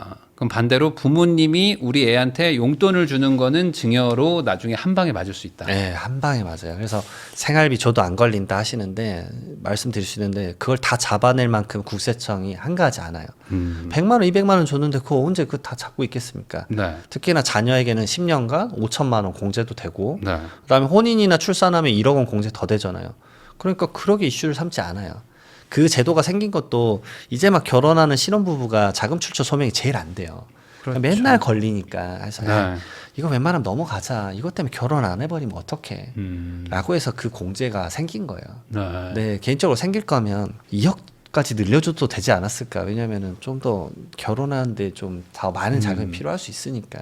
그런 생각도 좀 들죠. 너무 많이 돈을 막 꾸준히 계속 보낸다든지 뭐 네. 매일 막 100만 원씩 보낸다든지 뭐 이런 것들은 너무, 거의 걸린다고. 거의 걸린다고 보시면 거의 돼요. 걸린다고 계속 봐야겠죠. 반복적이니까. 예. 그러면 아예 현금을 가지고 계셔가지고 현금을 주는 거는 문제는 안 되는데 걸릴 일은 없는데 예를 들어 이제 자녀가 그런 경우 있잖아요. 뭐 월급 뻔하고 연봉 뻔한데 뭐 갑자기 집을 산 거예요. 그래서 맞습니다. 저 95% 저축했는데요. 뭐 이렇게 얘기하는 친구들도 있을 거 아닙니까? 이거는 문제를 삼는 건가요? 야, 결국은- 어떻게 그러고 살아? 말도 안 되지. 결국은 이제 소득 금액 증명을 보는 것 같아요. 그래서 가장 간단한 거는 여러분들이 홈택스 들어가시면 연말정산 간소화 서비스 한 번쯤은 보셨을 거예요. 네. 거기 보면은 내가 신용카드 소득공제 그 칸에 얼마 썼는지 나오잖아요. 그게 원래 소득공제를 근로자들에게 해주려고 하는 목적이 아니라 그 상대방이 이제 그 매출 누락, 식당이나 이런 거 매출 누락 잡으려고 그 제도가 생겼었던 건데 결국은 거기에 내가 얼마 썼는지 짠 하고 나오잖아요. 그러면은 이제 결국 말 그대로 너가 연봉 5천에 2천 썼어. 그러면 결국 빼봤자 2, 3천인데 이걸 어떻게 샀어? 아무래도 자금이 안 나오는데 그게 이제 PCI 기법인데 네. P가 이제 프로퍼티, 자산. 자산도 10억 증가됐잖아. 플러스 컨섬션, 소비 5년간 얼마 했어? 2억 썼어. 마이너스 인컴, 소득 얼마 벌었어? 3억 벌었어. 그럼 9억. 이런 적이 있었어요. 18년도에. 그래서 그러면 주택을 취득하면 이슈가 되는구나라고 해서 전세 자금을 이제 부모님이 주신 거예요. 그것도 ATM에서 빼서 주신 거예요. 네. 제가 이때 항상 느끼는데 이 케이스 볼 때마다 느낍니다. 부모님의 사랑 진짜 끝이 없구나. ATM에서 어떻게 이걸 다 빼요? 얼마 뺐을 것 같아요? 한 뭐 70만 원, 100만 원 이렇게 빼는 걸 계속 하시고요. 예. 그래서 총액이 얼마이실 것 같으세요? 총액이요? 예. 한 4억, 5억 되신 거예요? 그분이 ATM에 한 번 뽑을 때 600만 원 뺄 수 있거든요. 네. 9억 9천만 원 뺐어요. 9억을. 그러니까 얼마 뺀 겁니까? ATM에서 165원 빼신 거예요. 네. 와 대단하다 저거를. 진짜 대단하신 거예요. 뭐 CCTV로 봤나 막 이러시더라고요. 그게 아니라 이분이 소득이 없는데 어떻게 10억짜리 전세를 사냐. 왜냐하면 그 다음 생각하시는 게 많이 물어보는 게 그거예요. 아니 그럼 얘 이름으로 전세 들어가서 한 2바퀴 돌고 가져가면 되지 않냐. 그 전세 자금으로 그 다음에 할 게 뭐냐. 집을 사겠죠. 집 사겠죠. 그러니까 결국 어떤 큰 이슈가 됐었을 때 과거를 돌이켜 보면 걸릴 확률이 높아지더라고요. 그러면은 예를 들어 뭐 극단적으로 한 10년 전에 어떻게 부모님이 돈을 줬어요. 근데 이거를 내가 뭐안 걸렸어. 그리고 이제 10년이 지나가지고 뭘 집을 살려고 했는데 그때 가서 뭐 이렇게 자금 소명을 하라고 온 거예요. 네. 그러니까 과거에 받은 거 그런 것들도 그 인지된 순간부터 다시 과세를 할 수 있는 건가요? 사실 그런 제도가 있긴 있어요. 원래 증여세 하면 10년만 생각하시는 분들이 많은데 약간의 이제 쉽게 설명드리면 약간의 부정행위가 있다 그러면 그게 15년으로 늘어나요. 15년. 그리고 좀 강한 부정행위가 있다 그러면은 법에 이렇게 적혀 있습니다. 안날로부터 1년. 그러니까 영원이네. 영원이요. 영원이에요. 네, 영원히. 그냥 세금을 피할 수 없다. 최대한 불리하게 적용한다. 그렇죠. 그러니까 소득을 많이 보는 것 같아요. 결국은 네. 자녀가 소득이 메이킹이 된다 그러면 좀 넘어가는 건데 그나마 그 소득이 이제 확정적이지 않는 게 유일하게 지금 하나가 이제 대표적인 게 코인이죠. 사실. 코인. 자녀가 코인으로 벌었다. 네. 그럼 그것도 사실 소명해야 돼요. 그건 이제 이따가 4부에서 최근 이슈도 하나 있는데 말씀 같이 드려볼게요. 그러면은 명절이나 아니면 뭐 생일 때 부모님이 그냥 우리 아들 생일 축하해 하면서 2천만 원 보냈어요. 네. 이런 것들은 문제가 되나요? 너무 센데요. 그러니까 극단적으로 네. 생일 축하해서 보냈다. 네. 이런 거는 어떻게 되는 건가요? 사실 사회 통념상이라고 대법원 판례 쓰고 있어요. 그 너무 어렵잖아요. 어려워요. 사회 통념이 네. 뭐냐 이거죠. 그래서 어저께 그 제가 이제 요 관련된 강의를 많이 하니까 강의장에서 이제 말씀하시길래 제가 이제 예규를 하나 말씀드렸어요. 네. 이런 적 있습니다. 이제 아들이 결혼하는데 이제 아버지랑 어머니가 주는 게 아니라 거기 집안은 그게 이제 세팅이 된 것 같아요. 고모, 이모, 삼촌이 줬어요. 근데 많이 줬어요. 그게 네. 한 10년 넘은 예규인데 8억 정도를 준 거예요. 그 당시 8억이면 셌어요. 가족 친척들이 돈을 8억을 줬어요. 네, 축의금으로. 네. 그러니까 이제 그게 이제 대법원까지 간 걸로 기억나는데 이거는 사회 통념을 벗어났다. 좀 너무 세다. 네. 그러기 위해서 과세를 하고 아까 말씀 주신 대로 생일이라고 2천만 원 준 거는 상속세가 펼쳐지면 제가 상속세 조사를 많이 하지 않습니까? 그거는 과세로 할 확률이 높아요. 거의. 예. 100만 원 이하는 좀 봐주는데 네. 사회 통념상 그 금액을 100만 원 기준으로 좀 보는 것 같아요. 그러니까 100만 원 이하로 거래했던 거는 해서 좀 넘어갈게. 근데 그렇다고 지금부터 막 90만 원을 매일 이체한다고 그래 이러시면 안 돼요. 왜냐면 저는 말이 100만 원이라 했지 어떤 조사관님은 2만 원짜리 주택 청약도 10년 거 해가지고 추징했어요. 아 그래요. 네. 그건 좀 너무 한 것 네. 같은데. 근데 그래서- 사람마다 다른 거니까. 네, 그래서 이건 좀 그러지 않냐 했는데 추징할 게 사실 그거밖에 없었어요. 그래서 2만 원짜리 10년 해서 아주 소액이지만 왜냐면 제가 방을 잘했었거든요. 그래서 이거는 명확하니까 이건 걷겠습니다 해야죠. 알겠습니다 해가지고 5만 원도 잡아낸 적 있고 네. 50만 원 기준인데도 있고 그래요. 무조건 100만 원 기준은 아니다. 그러면은 이런 거는요. 뭐 예를 들어 뭐 극단적인 걸 계속 갈 수밖에 없는데 예를 들어 뭐 제가 막 1,000억 부자예요. 네. 1,000억 부자가 아들 생일이라고 2천만 원 주는 거는 이건 사회 통념상 괜찮은 것 같기도 하거든요. 네. 이렇게 부자니까 네. 이런 것도 안 되는 거예요. 그렇죠. 그 사람의 가액을 보는 게 아니라 그냥 결국은 준 가액을 보는 돈만 것 본다. 같아요. 네. 사실 그건 맞겠네요. 네, 이게 그게 세금은 어차피 그 금액으로 보는 거니까. 네, 맞습니다. 그러니까 뭐 예를 들어서 뭐 집을 100억짜리 사는데 네. 5%밖에 안 보태줬다. 근데 5억 기준은 큰데 5%밖에 안 보태줬다라고 하면 사실은 갑자기 좀 이게 말이 안 맞을 수 있기 때문에. 그러네요. 예. 무조건 그냥 절대적인 금액으로 예. 본다는 거죠. 그래서 세율 구간도 다 금액으로 이제 결국 때리는 거죠. 결국에 부동산 사는 거, 특히 이제 요즘에는 뭐 대출도 받아가지고 부동산 사고 뭐 전세 끼고 사면은 뭐 서울만 해도 지금 평균가가 한 10억이기 때문에 웬만한 분들 뭐 아파트 샀어요 하면 10억, 15억대들 막 사시는데 서울 기준으로 그러면 그것만으로도 벌써 큰 금액이고 맞습니다. 이런 것들도 이제는 뭐 세무조사, 뭐 자금 출처에 대해서 막 소명하라고 온다면 미리 좀 대비하면 좋을 텐데 세무조사라는 걸 뭐 대비한다는 게 어떤 게 있는 걸까요? 우선은 취득 전에 생각하시는 게 좋아요. 왜냐하면 세무조사가 터지면 결론부터 말하면 이제 이게 문서가 두 종류거든요. 해명 자료 요청 안내랑 세무조사예요. 네. 해명 자료는 말 그대로 당신 좀 이렇게 보여요. 그래서 좀 이제 말씀 좀 주세요. 해서 그거를 잘 대응을 하고 말씀을 잘 드리고 조사관님한테 약간 오해가 있었다 이렇게 된 거다라니까 아 그렇군요 하고 넘어가요. 그러니까 거기서 이제 의심을 사면 세무조사로 넘어가거든요. 아니면 세무조사를 바로 내가 이제 문서를 받았다라는 얘기는 뭐냐면 이제 결론 하나입니다. 추징은 100%예요. 세무조사 받았다. 네, 세무조사 이제 안내서를 받았다. 그러니까 문서 제목이 달라요. 문서가 국가에서 오는 문서가 그래서 세무조사라고 찍혀 있으면 얼마가 추징될까를 이제 고민하셔야 돼요. 가산세가 얼마 붙을 것이냐 이렇게 좀 관점을 가져가야 되는 게 조금 다른 거고. 자금 출처라는 거는 이렇게 말씀드릴 수 있을 것 같아요. 이 문서를 먼저 받지 않았으면 좋겠다라는 걸 미리 준비하는 단계예요. 그러니까 항상 저는 예방적 절세를 말하는 이유가 이게 한번 문서 받으시면요. 이게 스트레스가 그렇죠. 이게 감당 못 합니다. 사실 심하고 상속세 같은 경우도 세무조사 거의 100% 하는데 한 3달씩 하거든요. 이게 저 같은 경우에 직업으로 하니까 스트레스가 좀 덜한 편이지만 이게 스트레스가 엄청나요. 그래서 미리 자금 출처를 조사하실 때 이런 관점으로 보셨으면 좋겠는데 계약서 쓴 날과 잔금 치른 날 전후 3개월 정도를 봐요. 그동안의 그 혹시나 계좌 내역을 한번 미리 살펴봐라. 당연히 그러겠죠. 계약금 내기 전에 부모님이 한 달 전에 돈 줘서 요걸로 계약금 내라. 그러니까 그런 것들이 표 튀어나오면 속된 말로 이거는 어떻게 빠져나갈 수가 없습니다라고 말할 수밖에 없는 거죠. 그러면 그 당시 시점에 혹시나 아니야 이거 저 빌린 겁니다. 차용증 있습니다. 그러면 차용증에 따라서 이자 지급한 내역 말해가지고 소명하시죠. 그러니까 만약에 부모님한테 돈을 받으면 차용증은 무조건 써라. 그래 말씀드릴 수밖에 없어요. 네. 증여세가 너무 높을 수 있으니까. 물론 이제 가액에 따라서는 내가 그전에 받은 적이 없다. 그리고 지금 이번에 혼인할 거고 기존에 증여받은 거 없으니까 나 1억 5천 정도는 괜찮다. 그러면 괜찮습니다. 이래 말을 하는 거죠.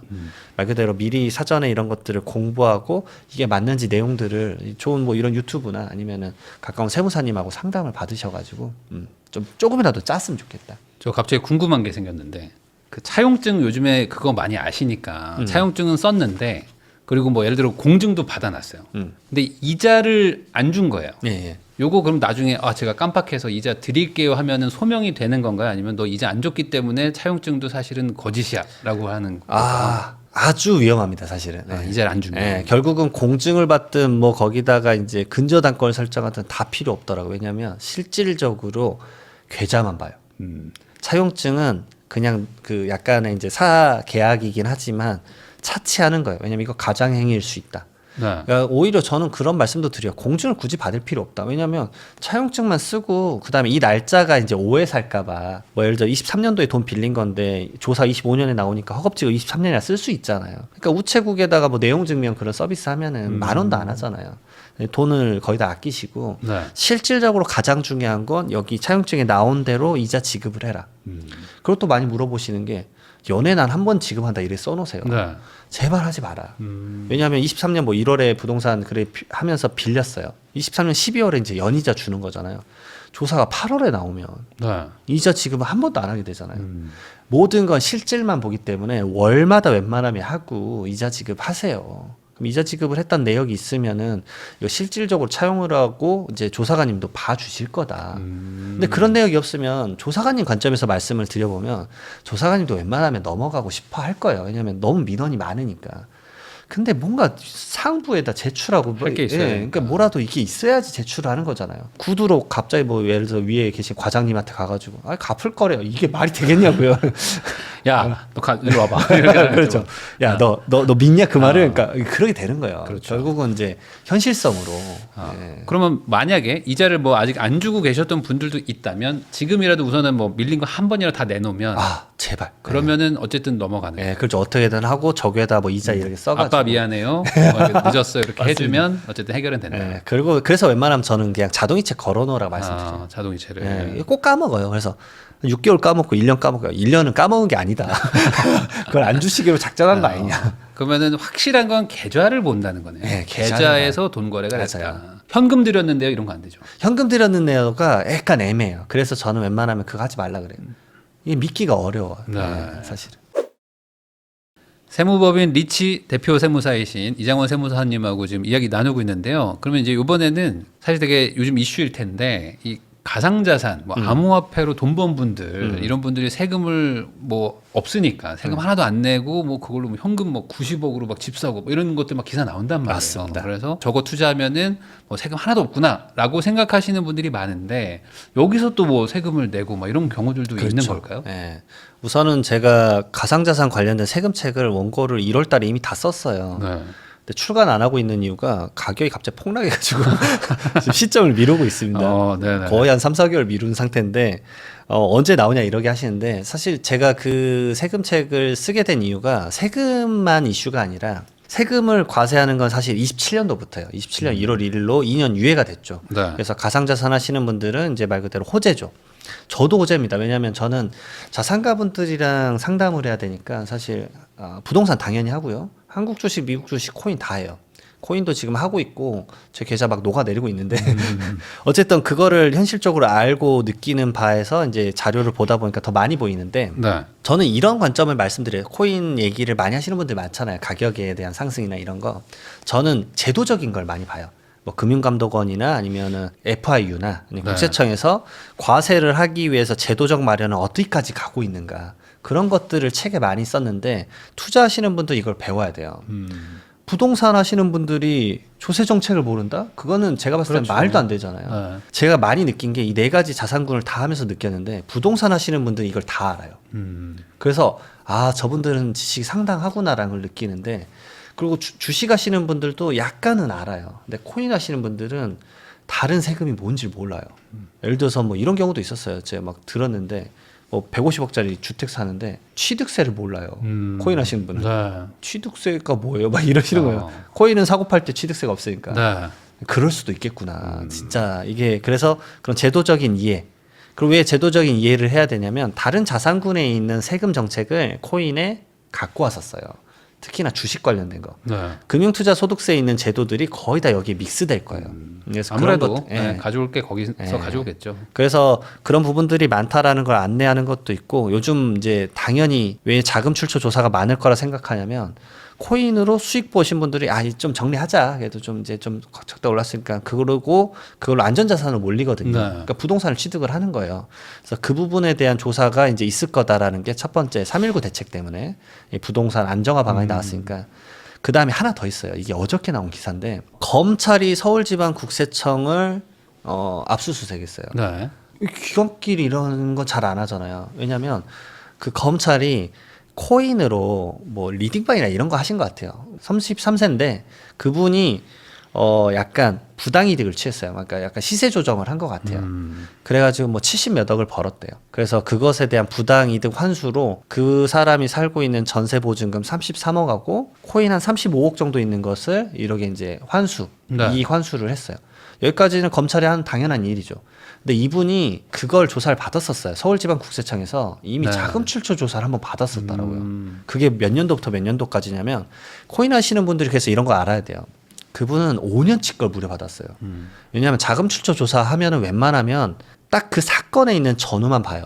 그러니까 말 들어서 아까 그 코인 그 사람이 20억을 벌어서 2018년도에 부동산을 샀다 그러면 부동산 사기 전후 계약일로부터 한 잔금일까지만 네. 보거든요. 근데 자금 출처 조사를 5년가를 봤다라는 얘기는 뭐냐면 엄청나게 싹싹 봤다라는 얘기예요. 그래서 너가 얼마로 이걸 시작했고 얼마로 이런 시세 조작을 했고 이런 것들을 다 봤다는 얘기거든요. 자금 출처 조사 5년 했다는 건 진짜 타이트한 거예요. 서울지방국세청에서 한 게. 근데 세금 추징 액수가 1,700만 원이에요. 그러니까 이제 너무 적다라는 게 검찰 측의 의견이에요. 그러면 이제 약간 기관한테 이렇게 물어볼 수도 있는데 압수수색을 했다라는 건 저는 이제 압수수사를 했다고 적혀 있더라고요. 그래서 네. 아 이게 뭐 예를 들어서 뭐 이제 서울지방국세청 뭐 기사에 이래 적혀 있더라고 담합을 한 거 아니냐 직원이랑. 그래서 아 그러면은 제가 생각하고 이 사건은 이제 어떻게 될지 모르니까 차치하더라도 코인으로 어떤 부동산을 샀거나 이런 분들을 몇 년 거를 지금 전수조사할 수 있겠다는 생각이 딱 들었어요. 이건 좀 사건이 큰 거거든요. 그래서 이게 파생이 되면 앞으로 몇 년간은 아니면 과거에 몇 년간은 이 코인으로 버신 분들 그 전수조사하고 두 번째로 뭐가 퍼지겠어요? 코인 증여한 거 잡아내려고 할 거예요. 네. 왜냐하면 코인 이거 올라간다고 하면서 막 비트나 리플 이렇게 줄 쓸 수도 있잖아요. 그거 너 어디서 났어? 조사할 수 있다라고 저는 비춰져요. 그다음에 세 번째로 개인 지갑에 대해서 지금 최근에 가상자산 세금 이슈인데 개인 지갑에 대한 신고 의무화 입법이 올라간 상태거든요. 네. 근데 이거는 사실 좀 쉽지 않죠. 왜냐면은 그래서 내가 갖고 있는 이 지갑을 지금 신고하는 얘기인데 뭐 USB에 담아놓고 뭐 이러면 어떻게? 그렇죠. 네. 근데 그걸 전부 다 신고를 의무화해라. 왜냐하면 상속과 증여의 탈세 원상이다라고 해서. 그러니까 신고를 안 하면 나중에 뭐 자금 소명할 때 갑자기 나오면 그때 세금을 그렇죠. 다 추징하겠다. 이게 이제 어떻게 되냐면 이런 신고 의무화가 이미 가상자산 거래소인 뭐 업비트나 빗썸은 이미 입법이 돼가지고 신고를 안 하면 과태료를 때려요. 네. 이번에 업비트가 그 말 그대로 FIU에게 강하게 맞은 게 이거거든요. 어떤 소명이 왔는데 응답을 아예 안 했어요. 그리고 나 모르겠다 이런 식이었거든요. 그게 이제 약간 역외 탈세, 해외 거래 그거 관련돼 가지고 그래서 신규 회원을 아예 못 받게 막아버렸다가 아니다 이거 우리 다시 소송할 거니까 잠깐 제재 멈춰달라라고 해서 지금 그런 상태죠. 거기다가 어피트랑 지금 한 군데 더 하고 있는데 코빗이었던 것 같은데 세무조사하고 있어요. 서울지방국세청에서. 근데 검찰도 뭐 국세청을 이렇게 조사하고 있는 판국이니까 이런 사건들이 많이 펼쳐지면 어떻게 되냐면 코인에 대한 대대적인 어떤 시스템을 구축하려고 할 거예요. 그러니까 코인 하시는 분들은 원래 탈중앙화잖아요. 예. 네. 근데 이게 맞아?라는 생각이 이제 퀘스천이 들 수밖에 없을 것 같아요. 결국에 뭐 가지고 있거나 이런 거 자체는 탈중앙화는 맞지만 거래소는 또 중앙화에 이제 속해 있기 때문에 맞습니다. 어쩔 수 없이 또 이런 것들이 일어나는데 그러면은 제가 궁금한 거는 우선 비트코인이든 뭐 알트코인이든 사서 팔고 단순히 이렇게 차익 거래하는 걸로 번 거는 세금이 없는 건 맞잖아요. 맞습니다. 그리고 그거에 대해서도 거래 내역만 잘 소명하면은 세무조사라든지 아니면 자금 출처는 다 이제 증빙이 되는 거죠. 네, 근데 증빙이 저도 몇 번 해보니까 상당히 복잡하더라고요. 왜냐하면 진짜 코인 좀 거래 많이 하시는 분들은 개인 지갑에 넣었다 뺐다 하는데 그게 취득가액을 얼마로 잡을 거냐 이슈가 엄청 많더라고요. 그럼 현재는 그게 어떤 법이 체계적으로 아직 없다면 얘가 탈세한 것 같긴 한데 하면서 그냥 넘어가는 추세인 건가요? 지금은? 어떻게 뭐 잡아내서 어떻게 부과를 하죠? 시스템 자체를 몰라서 사실은 조사관이 많이 여쭤보세요. 저 같은 경우 이제 시스템을 어느 정도 아니까 이렇게 된 거였다라고 이제 소명을 말씀드리고 네. 좀 설명하는 것은 좀 있습니다.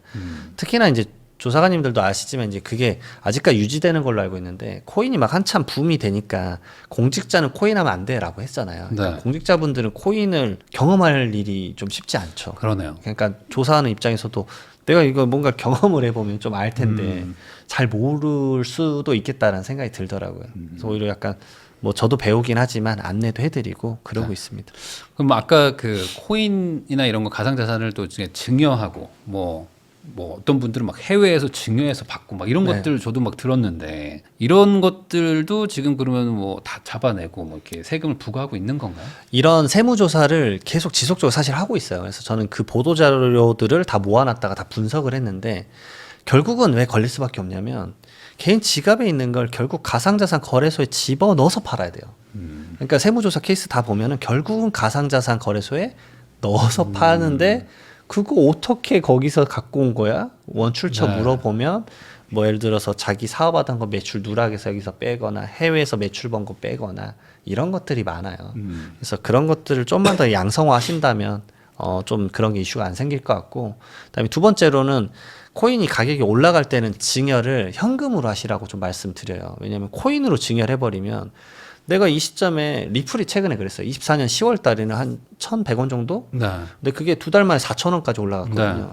근데 진짜 리플을 증여하신 분이 있었는데 황당하더라고요. 왜냐면은 내가 코인 증여한 날이 1,800원이어도 그걸로 계산을 매기는 게 아니라 전 한 달, 후 한 달에 전후 평균액으로 매겨요. 그러니까 평균액이 이쪽 윗부분이 엄청 올라가 버리니까 이게 한 3,000원이 돼 버리더라고요. 그러니까 오히려 증여재산가액이 2배가 나와서 그 결국 받은 자녀인 수중자가 내지 않습니까? 네. 자녀가 증여세가 2배 이상 늘어나 버리더라고요.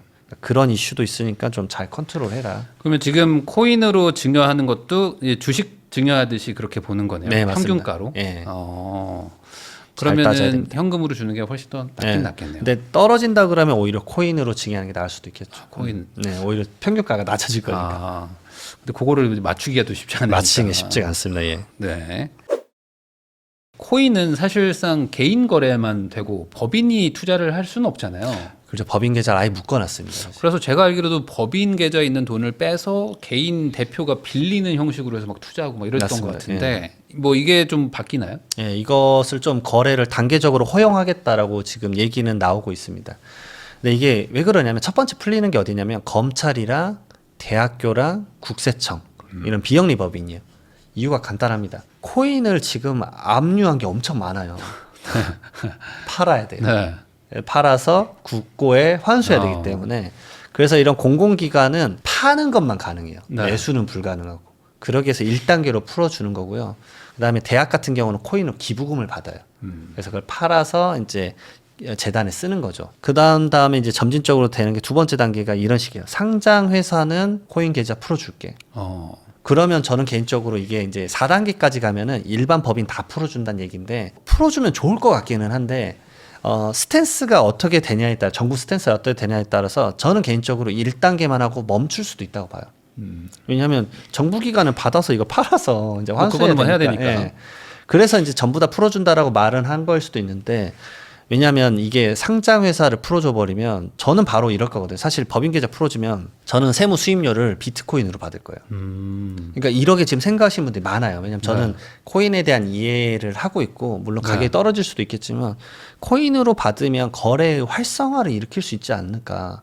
근데 굳이 코인으로 받는 이유가 뭐 있을 거 아닙니까? 예를 들어서 그 가치가 밸류가 더 올라갈 수도 있으니까. 아니 그래도 사서 그러니까 받아서 현금 받아서 사도 되는 거잖아요. 그렇죠. 그래도 되죠. 그거랑 좀 차이가 있을까? 근데 오히려 고객이 코인을 주고 싶어하는 고객이 있거나 코인을 거래하는 사람들을 독점할 수 있을 것 같아요. 그쪽 시장도 크니까. 그렇죠. 그분들과 대화가 될 거니까. 네. 그러니까 한편으로는 여긴 코인도 받네라는 마케팅 포인트가 그런 것도 있겠네요. 될 수도 있겠죠. 그래 생각을 해서 만약에 상장 회사가 2단계까지 풀려가지고 상장 회사 풀렸는데 예를 들어 상장 회사가 과연 그러면 코인을 받을 것인가? 예를 들어서 제네시스 GV80을 1코인에 팝니다. 그것도 리플로 받으면 큰일 나잖아요. 왔다 갔다 하니까. 그러니까 비트가 대부분일 것 같은데 네. 비트도 빠지는데.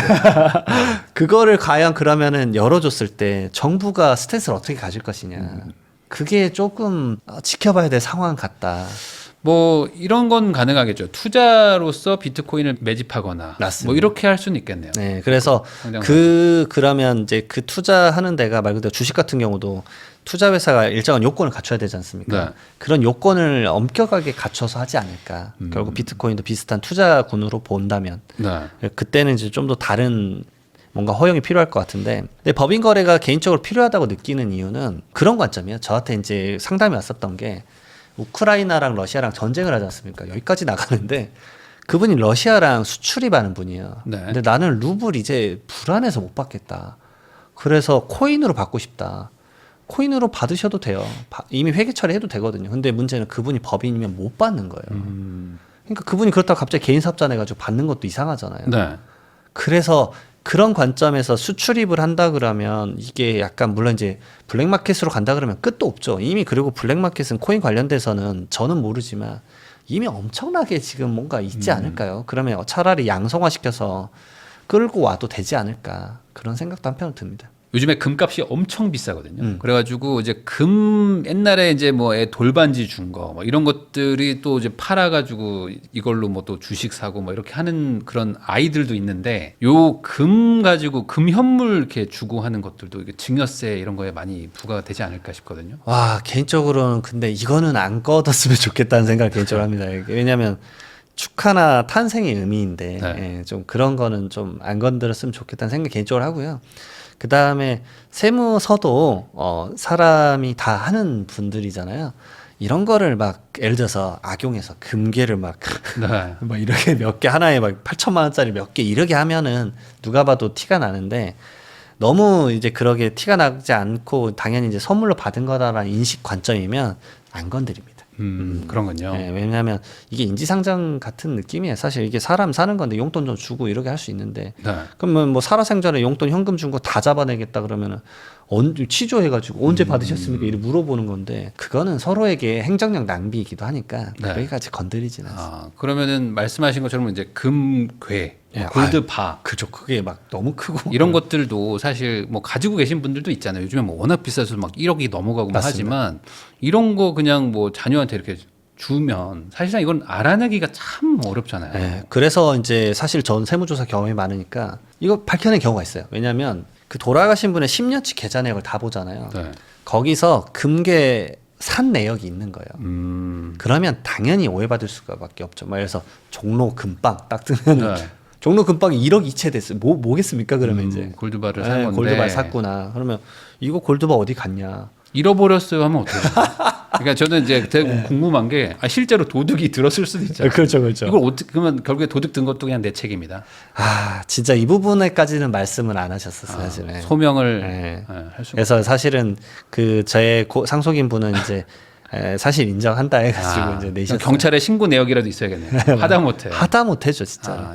이게 소명이 오히려 어려워요 보니까. 사실 현금성 어려워요. 어떤 현물 같은 것들은. 그리고 그것도 있습니다. 이제 이렇게 딱 들으시면 그럼 이건 넘어가겠네. 무조건 국게 사야겠네. 이런 생각하실 수도 있는데 고액자산가는 추후에 자산의 증액이 일어나거나 그러면 그걸 보는 게 있어요. 제도가 상속세 끝나고 나서 최대 5년간 살펴보는 게 있는데 상속재산이 30억 원 넘어갔던 분들 한해서 그러니까 이런 식이에요. 상속재산으로 이제 30억짜리 아파트를 받았어요. 그럼 자녀는 당연히 유동성이 없을 거잖아요. 그러면 그 아파트를 판 상황도 아니에요. 근데 갑자기 자녀가 고가의 아파트 10억짜리 사요. 자기 소득에 비례하지 않게. 네. 그러면은 이거 이상하다. 뭐 숨겨놓은 금괴를 팔았구나. 숨겨놨다. 맞습니다. 숨겨놓은 금괴 한 5개 팔았겠구나. 네. 그래서 다시 조사 시작을 또 시작하고. 시작하고. 결국 이렇게 계속 뭔가 연계될 수 있기 때문에 네. 쉽게 생각하시면 안 된다. 네. 좀 말씀을 드리고 싶습니다. 그러니까 결국에는 이게 부동산을 사게 되잖아요. 사람이라는 게 결국 뭐 집을 사든 뭐 아니면 뭐 건물을 사든 뭐 맞습니다. 아니면 뭐 차를 사든 뭘 현물을 사니까 맞습니다. 그때는 이래나 저래나 이제 제도권으로 들어오면서 맞습니다. 걸리게 되는 거죠. 네, 어쩔 수 없어요. 코인도 그 가상자산 거래소가 일종의 제도권이죠. 그렇죠. 제도권에 들어오는 순간 뭐 방법은 없다. 네, 가상자산 거래소가 그래서 이미 입법된 게 뭐냐면 분기나 반기마다 그 거래 내역을 전부 다 국세청에 신고해야 됩니다. 네. 신고 안 하면은 과태료 바로 이제 추징하죠. 세금이라는 게 뭐 국가가 운영하려면 당연히 뭐 필수적으로 걷어야 되는 거고 그러면 뭐 제도가 지금 뭐 미비할 뿐이지 결국에 차익에 대해서는 세금을 거두려고 할 텐데 차근차근 지금 제도화가 되고 있다는 거는 뭐 명확해 보이네요. 결국에 그러면은 이런 상태에서 아직은 그래도 비과세인 건 맞으니까 이렇게 좀 투자는 하시고 나중에 뭐 이제 세금이 부과되면 뭐 그때는 뭐 다른 식으로 좀 대응을 하시면 될 것 그렇죠. 같습니다. 하나 이제 좀 궁금한 게 그러면 만약에 자녀나 아니면 부모님한테 코인으로 이제 받는 경우도 있잖아요. 아까 네. 말씀하신 것처럼. 근데 이거를 소명을 못하면 그냥 50% 증여세 뭐 이런 식으로 때리는 건가요? 그냥 증여세로 다 간주하나요? 그렇진 않고 시점 잡기가 참 어려운 것 같아요. 왜냐하면 개인지갑 형태로 받으면 시점을 확인하기가 참 애매하거든요. 네. 그러니까 시점에 따라서 결국은 어떤 시점을 잡고 전후 1개월의 평균액으로 이제 그 코인의 증여 재산가액을 비트코인 설정할 이거 10년 전에 준 거다. 하면 어떻게 하는 거예요? 그죠. 그거가 지금 거의 미비해요. 아. 제도화가 안 됐어요. 네. 그래서 그걸 2년 동안에 어떤 식으로 시스템화할 것인지. 네. 근데 이거를 국내에 있는 우리 국세청만 하는 게 아니라 OECD에 있는 모든 국가가 이 시스템을 27년까지 도입하자라고 했어요. 그걸 칼프라고 하는데 CARF라고 하는데 그래서 각자 나라에 있는 거는 너희들 국세청이 하고 근데 이것도 하자. 그래서 대한민국에 있는데 우리나라 이제 거주자가 아닌 거죠. 비거주자. 말 그대로 뭐 미국 사람이 여기서 이제 있다거나 그 사람이 하고 있는 것에 대해서도 전부 다 칼프 시스템에 올리자. 그래서 전부 다 우리가 그걸 공유하자. 그걸 2년간 시스템에 유예를 줬어요. 그래서 국세청이 2년 유예한 거예요. 이렇게 연결하셔야 돼요. 네. 그러니까 결국에 그게 시스템 구축되면은 27년에는 부과를 시작할 것이다. 네, 제 개인적 생각이긴 한데 이거 완전 사담이긴 한데 다른 나라는 지금 가상자산에 대해서 사실 세금을 거의 매기고 있습니다. 사실은 미국 같은 경우는 1년 이하냐 1년 이상이냐에 따라서 이제 장기 투자냐 단기 투자냐 나눠서 세율이 좀 달라지는데 미국 같은 경우만 예시를 두면은 얼추 한 6,100만 원까지는 세금 0원이에요. 1년 이상 보유만 하면 그러니까 웬만하면 제도권으로 이제 명확하게 좀 어느 정도 시스템을 할 거면 그런 공제 액수를 좀 높여줬으면 좋겠다. 너무 낮잖아요. 네. 왜냐하면 가상자산이 지금 기본 공제가 250으로 설정돼 있는데 양도세랑 똑같이. 네. 근데 금융투자소득세는 5천만 원으로 아주 강하게 지원을 해줬었단 말이에요. 근데 그 250만 원 기준이 1993년도에 양도소득세 기존에 60만 원에서 250만 원 바뀌면서 그게 아직까지 네. 거의 30년 넘게 250만 원이거든요.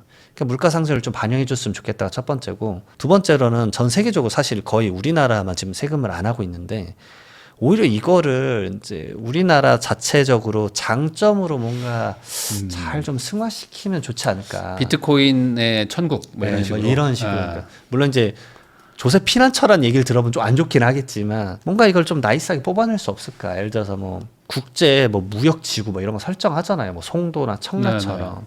그러니까 특정 지역에 그런 걸 설정해서 좀 이런 걸 좀 잘 이슈화시킬 수 있지 않을까. 그러니까 그런 것들도 어찌 보면 혁신일 텐데 맞습니다. 이런 거에 대해서도 한번 좀 생각해 볼 필요는 있을 것 같습니다. 그럼 마지막으로 아까 또 막 상속 얘기도 했고 지금 뭐 이제 가상자산 얘기도 했기 때문에 또 극단적으로 한번 또 여쭤보겠습니다. 만약에 부모님이 뭐 100억 부자신데 이분이 코인, 비트코인만 다 사가지고 USB에 담아놓고 갑자기 돌아가셨다.